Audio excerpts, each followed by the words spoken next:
രത്തൻ ടാറ്റയോട് ഒരു ജേർണലിസ്റ്റ് ചോദിക്കുന്നുണ്ട് ലോകത്തിൽ വെച്ച് ഏറ്റവും മികച്ച ഇൻവെസ്റ്റ്മെന്റ് എന്താണെന്ന്. അതിന് മറുപടിയായി ആ ജേർണലിസ്റ്റിനോട് രത്തൻ ടാറ്റ പറയുന്നത് ഇരുന്നിടത്ത് നിന്നും ഒന്നിരുന്നിട്ട് നടക്കാനാണ്. ജേർണലിസ്റ്റ് നടന്നു. രത്തൻ ടാറ്റ മറുപടി പറഞ്ഞു, ലോകത്തിൽ വെച്ച് ഏറ്റവും മികച്ച ഇൻവെസ്റ്റ്മെന്റ് എന്ന് വെച്ചാൽ ആരോഗ്യമാണ്, നിങ്ങളിപ്പോൾ ചെയ്തതാണ്.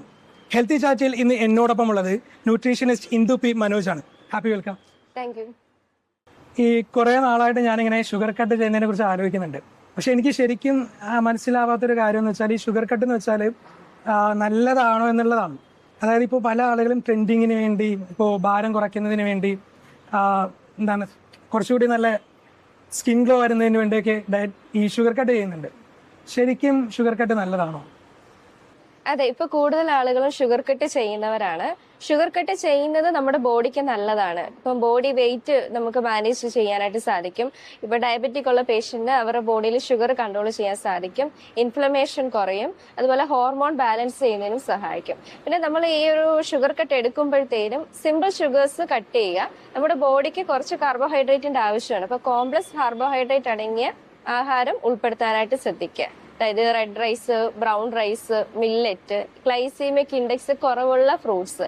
അതായത് നമ്മളിപ്പോൾ ഒരു ഫ്രൂട്ട് കഴിക്കുകയാണെങ്കിൽ പെട്ടെന്ന് നമ്മുടെ ശരീരത്തിൽ ഗ്ലൂക്കോസ് കൂടും. അതാണ് ഗ്ലൈസീമിക് ഇൻഡെക്സ് കൂടുതലുള്ളതെന്ന് പറയുന്നത്. അപ്പം ചില ഫ്രൂട്ട്സ് കഴിക്കുമ്പം നമ്മൾ കഴിച്ചതിന് ശേഷം കുറേ സമയം എടുത്തതിന് ശേഷമായിരിക്കും ആ ബ്ലഡിൽ ഗ്ലൂക്കോസ് റിലീസ് ആവുന്നത്. അതാണ് ഗ്ലൈസീമിക് ഇൻഡെക്സ് കൂടുതലും കുറവെന്ന് പറഞ്ഞത്. അപ്പം അങ്ങനെയുള്ള ഫ്രൂട്ട്സുകൾ കഴിക്കാനായിട്ട് ശ്രമിക്കുക. വൈറ്റ് പോയിസൺ എന്നാണല്ലോ ഈ ഷുഗറിനെ പറയുന്നത്.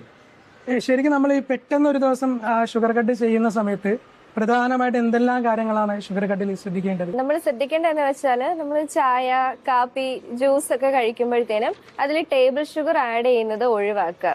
അതുപോലെ ഹിഡൻ ഷുഗേഴ്സ് ഉണ്ട്, നമ്മളത് പലപ്പോഴും ശ്രദ്ധിക്കാറില്ല. നമ്മൾ മേടിക്കുന്ന പാക്കറ്റഡ് ഫുഡ് ഐറ്റംസ് ഉണ്ടല്ലോ, അതിൽ സൂക്രോസ്, മാൾട്ടോസ്, സിറപ്പ്, ഡെസ്ട്രോസ് എന്നൊക്കെ പറഞ്ഞിട്ട് കാണാം. അതൊക്കെ ആക്ച്വലി ഷുഗർ തന്നെയാണ്. അപ്പൊ അങ്ങനത്തെ കാര്യങ്ങളും മാക്സിമം ഒഴിവാക്കിയിട്ട് ഷുഗർ കട്ടിൽ ഉപയോഗിക്കുക. പിന്നെ ജ്യൂസിന് പകരം ഫ്രൂട്ടായിട്ട് കഴിക്കുന്നതായിരിക്കും കുറച്ചുകൂടെ നമ്മുടെ ബോഡിക്ക് നല്ലത്. നമ്മൾ ഈ പെട്ടെന്ന് ഷുഗർ നിർത്തലാക്കുമ്പോൾ അതിനെന്തെങ്കിലും ശാരീരികപരമായിട്ട് എന്തെങ്കിലും പ്രശ്നങ്ങൾ സംഭവിക്കുമോ? ഷുഗർ ശരിക്കും നമ്മുടെ ബോഡിക്ക് ആവശ്യമാണ് കാർബോഹൈഡ്രേറ്റിന്റെ രൂപത്തില്. കാരണം നമ്മുടെ ബോഡിക്ക് എനർജി കിട്ടാൻ വേണ്ടിയിട്ട്. അപ്പൊ പെട്ടെന്ന് നമ്മൾ അത് ഇല്ലാതാക്കുമ്പോഴത്തേന് നമുക്ക് ക്ഷീണം, തളർച്ച, തലചുറ്റല്, തലവേദന, അതുപോലെ മധുരം അടങ്ങിയിട്ടുള്ള ഭക്ഷണം കൂടുതലായിട്ട് കഴിക്കാനുള്ള ക്രേവിങ്സ്, മൂഡ് സ്വിങ്സ് ഇതൊക്കെ ഉണ്ടാവും. ഈ അമിതമായിട്ട് ധാരാളം നമ്മൾ ഷുഗർ ഉപയോഗിക്കുകയാണെങ്കിൽ, ഇപ്പൊ ചായയിലൂടെ അല്ലെങ്കിൽ ലഡു, ജിലേബി അങ്ങനെയൊക്കെയുള്ള ഐറ്റംസ് നമ്മൾ ഒരുപാട് കഴിക്കുകയാണെങ്കിൽ അതുകൊണ്ട് എന്തൊക്കെ പ്രശ്നങ്ങളായിരിക്കും സംഭവിക്കുക? ഇപ്പം പഞ്ചസാരയിൽ വരുന്ന കാലറി കൂടുതലാണ്. ഇപ്പൊ ഒരു എക്സസൈസ് ചെയ്യാത്തൊരു വ്യക്തിയാണ് എങ്കിൽ നമ്മൾ ഈ എടുക്കുന്ന ഷുഗർ ഫാറ്റായിട്ട് നമ്മുടെ ബോഡിയിൽ കൺവേർട്ട് ചെയ്തിട്ട് ഡെപ്പോസിറ്റ് ചെയ്യും. അപ്പൊ അങ്ങനെ നമ്മുടെ കരളിൽ കൊഴുപ്പടിയാനുള്ള ചാൻസ് കൂടുതലാണ്. ഹൃദ്രോഗം ഉണ്ടാക്കും. ഇപ്പം ഷുഗർ ഉള്ള ഒരാളാണ് കഴിക്കുന്നെങ്കിൽ ബ്ലഡിൽ ഷുഗർ പെട്ടെന്ന് തന്നെ സ്പൈക്ക് ചെയ്യും. നമ്മുടെ ഹോർമോണൽ ഇംബാലൻസിന് കാരണമാകും. സ്കിന്നിന് കുറെ പ്രോബ്ലം ഉണ്ടാക്കും. നമ്മുടെ ഫേസിൽ പിമ്പിൾസ് ഒക്കെ വരും. അപ്പം ഈ ഷുഗർ ഇങ്ങനെ കൂടുതലായിട്ട് ഉപയോഗിക്കുമ്പോൾ ഇങ്ങനത്തെ കാര്യങ്ങളൊക്കെ നമ്മുടെ ബോഡിയിൽ വരും. ഇപ്പോ വളരെയധികം ട്രെൻഡിങ് ആയിട്ടുള്ള നെറ്റ്ഫ്ലിക്സ് ഒക്കെ കമന്റ് ചെയ്തിട്ടുള്ള ഒരു റീലുണ്ട്, ചേട്ടാ ജ്യൂസ് കൂടെ 2 മുട്ട പപ്സും എന്ന് പറയുന്ന ഹെൽത്തി കൂടെ റീല്. അങ്ങനെയുള്ള ഈ ഡയറ്റ് എടുത്തിട്ട് ഇപ്പൊ ഷുഗർ കട്ട് ചെയ്യുന്നുണ്ട് എന്ന് പറയുകയും എന്നാൽ അതോടൊപ്പം ഈ ഷുഗർ ഐറ്റംസ് കഴിക്കുകയും ചെയ്യുന്ന ആളുകളെ കളിയാക്കിക്കൊണ്ടുള്ളൊരു റീലാണത്. ശരിക്കും അങ്ങനെ ചെയ്യുന്നത് കൊണ്ട് എന്തെങ്കിലും പ്രശ്നമുണ്ടോ? അത് നമുക്ക് ശരിക്കും അത് ഡയറ്റായിട്ട് കൂട്ടാൻ പറ്റുന്ന ഒന്നാണോ? ഉണ്ട്. ഇപ്പം നമ്മള് പഞ്ചസാര ഒഴിവാക്കുന്നതുകൊണ്ട് മാത്രം ഹെൽത്തി ആവണമെന്നില്ല. ഇപ്പൊ ഒരു എക്സാമ്പിൾ പറയുകയാണെങ്കിൽ, നമ്മളൊരു ചായയിൽ 1 ടീസ്പൂൺ പഞ്ചസാര ഉപയോഗിക്കുകയാണെങ്കിൽ അതൊരു 5 to 6 ഗ്രാം കാർബോഹൈഡ്രേറ്റ് ആയിരിക്കും നമ്മുടെ ബോഡിയിൽ വരുന്നത്.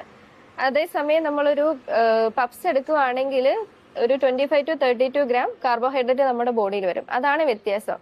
അതായത് നമ്മൾ ചായയിൽ പഞ്ചസാര ഇടാണ്ട് കുടിക്കുന്നതും അതിന്റെ കൂടെ തന്നെ ഈ പപ്സ് കഴിക്കുന്നതും തമ്മിലുള്ള വ്യത്യാസമാണ് ഞാനിപ്പോ പറഞ്ഞത്. പിന്നെ നമ്മൾ ശ്രദ്ധിക്കേണ്ടതെന്ന് വെച്ചാൽ ഈ മൈദ കൊണ്ട് ഉണ്ടാക്കിയ സാധനങ്ങളാണ് ഈ പപ്സ്, സീഗ്ന, ഏത്തക്കാപ്പം പോലുള്ള കാര്യങ്ങൾ. അപ്പൊ അതിലെന്തായാലും അത് റിഫൈൻഡ് ഷുഗേഴ്സ് ആണ്. അപ്പൊ അതിൽ നമുക്ക് ബോഡിക്ക് വേണ്ടതായിട്ടുള്ള ഒരു ന്യൂട്രിയൻസും അടങ്ങിയിട്ടില്ല. അപ്പൊ മാക്സിമം അങ്ങനത്തെ കാര്യങ്ങളും ഷുഗർ കട്ട് ഉപയോഗിക്കുമ്പോൾ അവോയ്ഡ് ചെയ്യുക. കോംപ്ലക്സ് ആയിട്ടുള്ള കാർബോഹൈഡ്രേറ്റ് അടങ്ങിയിട്ടുള്ള ആഹാരങ്ങൾ നമ്മുടെ ഡയറ്റിൽ ഇൻക്ലൂഡ് ചെയ്യുക. അതായത് brown rice, red rice, millet അങ്ങനത്തെ കാര്യങ്ങളൊക്കെ. ഹെൽത്തി ചാറ്റിൽ ഇന്ന് നമ്മൾ സംസാരിച്ചത് ഷുഗർ കട്ടിനെ കുറിച്ചാണ്. എന്നോടൊപ്പം ഉണ്ടായിരുന്നത് ന്യൂട്രീഷനിസ്റ്റ് ഇന്ദു പി മനോജാണ്. Thank you. Thank you Nizam.